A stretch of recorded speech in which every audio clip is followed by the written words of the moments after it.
안녕하세요. 산부인과 전문의 최예진입니다. 관계할 때 통증 한 번씩은 있으셨죠? 그런데 이게 지속이 될 때 어떤 것 때문에 그런지 한번 5가지를 뽑아봤습니다. 가장 간단한 것들로 설명을 드렸으니까 한번 들어볼게요. 첫 번째로는 질염입니다. 통틀어서 염증이라고도 할 수 있겠죠. 아무래도 여자들은 생리도 하고요, 좀 습하기도 하고요, 구조적인 것들 때문에 좀 분비물들이 많이 나오거나 하면서 외음부가 붓고 따갑고 여러 가지 염증성 소견들이 생길 수가 있겠습니다. 일시적으로 좀 컨디션이 떨어져서 그렇거나 생리 전후에 잠깐 왔다 가는 질염이라면요, 그때 잠깐 관계를 피해 주시면 되겠죠. 그렇지만 이런 통증들이 지속이 됐을 경우, 혹은 나는 분비물이나 냄새가 좀 상태가 안 좋거나 그랬을 때는 산부인과에서 혹시 괜찮은지 염증에 대한 검사를 한번 해보는 것도 좋을 것 같습니다. 성관계로 인해서 전파되는 균들이 드물게는 골반 내로 퍼지면서 골반에 염증을 일으키는 경우가 있거든요. 그래서 그때는 당연히 파트너랑 치료를 같이 해야 될 수도 있고, 혹은 이 골반염을 오랫동안 방치를 한 경우에는 균에 대한 치료를 하고 나서도 안쪽에 유착이 생기면서 만성적인 골반통을 일으킬 수가 있기 때문에 불편감이 있을 때는 질염에 대한 것도 한번 고려를 해볼 수가 있겠고요. 검사를 했는데 꼭 굳이 나쁜 균이 아니에요 라고 하더라도 만성적으로 생길 수 있는 세균성 질염이나 칸디다성 질염도 분명히 좀 염증을 일으키면서 관계할 때 불편을 유발할 수 있기 때문에 이에 대한 치료를 적극적으로 해주면 성교통에 도움이 될 것 같습니다. 두 번째로는 건조한 거예요. 요거는 조금 나이에 따라서도 다를 수가 있는데, 특히 나이가 들면서 피부와 점막이 얇아지죠. 그러면서 수분 보충이 안 됩니다. 어릴 때는 우리 지성이라서 피부 트러블도 많이 나고, 혹은 세수하고 나서 뭘 안 발라도 좀 당기지 않았었는데, 나이가 들면 우리 피부가 건조해지는 것만큼 우리 질에 있는 점막들도 건조해져요. 그래서 실제로 에스트로겐이 완전히 감소를 하고 난 이후에는 위축성 질염이라고 하는 아트로픽 버지나이티스도 오게 됩니다. 이때는 방금 전에 말씀드렸던 질염하고는 약간 양상이 달라요. 질벽이 뻣뻣해지면서 오히려 거기서 출혈이 나고 혈관들이 노출되기 때문에 관계할 때 통증이 올 수밖에 없는 상황입니다. 그래서 이런 성교통들은 옛날보다 점점점 나는 물이 마르고 건조하면서 아파져 라고 얘기를 하기 때문에 이에 대한 치료 방법으로 호르몬제를 보충을 해주거나 평소에 보습제를 좀 꾸준히 도포를 해주는 것도 많이 도움이 될 수 있을 것 같습니다.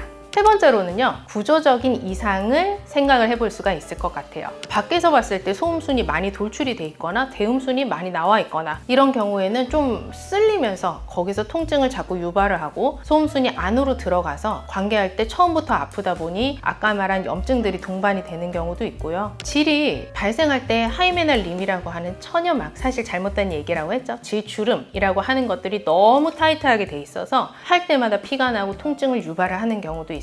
혹은 예전에는 괜찮았는데 오랫동안 관계를 쉬었다 보니 질은 제 자리로 돌아가려고 하는 탄성과 수축이 되거든요. 그래서 일시적으로 첫 관계할 때 통증을 느끼기도 하고요. 그럼에도 불구하고 계속 통증이 지속된다면 혹시나 구조적인 이상이 있는지도 한번 체크를 해볼 필요는 있을 것 같습니다. 그리고 꼭 산부인과가 아니더라도 네 번째 경우, 나의 다른 위장이나 다른 컨디션들이 또 관여를 할 수가 있는데요. 정형외과 쪽으로 골반이 많이 아파서 그럴 수도 있고요. 대변에 대해서도 많이 물어보거든요. 근데 여자들은 또 변비가 잘 오기도 하고, 설사가 왔을 때는 당연히 뭔가 장에 염증이 전체적으로 생긴 거니까 이로 인해서 성교통이 생길 수가 있겠죠. 또 하나는 자궁 내막증 같은 또 여성 질환들이 골반 내 유착을 일으키는 경우도 있기 때문에 혹시나 다른 질환이 없는지도 한번 확인을 해볼 수도 있겠습니다. 마지막으로는요, 우리 어쩌면 가장 흔한 거일 수도 있어요. 이런 모든 것들이 아무 문제가 없는데도 좀 심적인 것들이 많이 관여를 할 수가 있습니다. 상대와 좀 친밀감도 많이 느끼고 스킨십도 많이 해서 윤활액도 나와야 되고 뭔가 준비된 상태에서 나도 기분 좋게 관계를 할 수가 있어야 되는데 뭔가 좀 너무 부끄럽다던가 내가 지금 당장 할 컨디션이 아닌데 라던가 했을 경우에는 내가 거부를 하게 돼 있어요.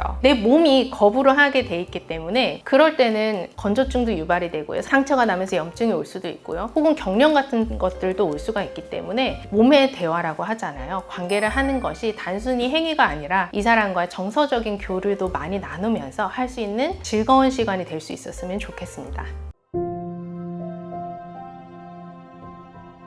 지금까지 관계를 할 때 아플 수 있는 성교통의 원인에 대해서 5가지를 꼽아봤는데요. 어떠신가요? 물론 하나에 대해서 자세하게 얘기를 할 수도 있겠지만 여기에 여러 가지 요인들이 나한테 해당이 될 수가 있기 때문에 잘 모르시겠다면 전문가와 한번 상담을 해보거나 혹은 파트너와 많은 얘기를 해보는 것도 도움이 될 수가 있을 것 같아요. 부끄러운 게 아니라 내 몸의 신호에 대해서 관심을 기울이고 좀 더 좋은 시간들을 보내기 위한 거니까요. 나를 위한 시간을 많이 가질 수 있었으면 좋겠습니다. 모든 여성들이 편안하게 산부인과에 내원할 수 있는 그날까지 랑트 산부인과 원장 최예진이었습니다. 감사합니다.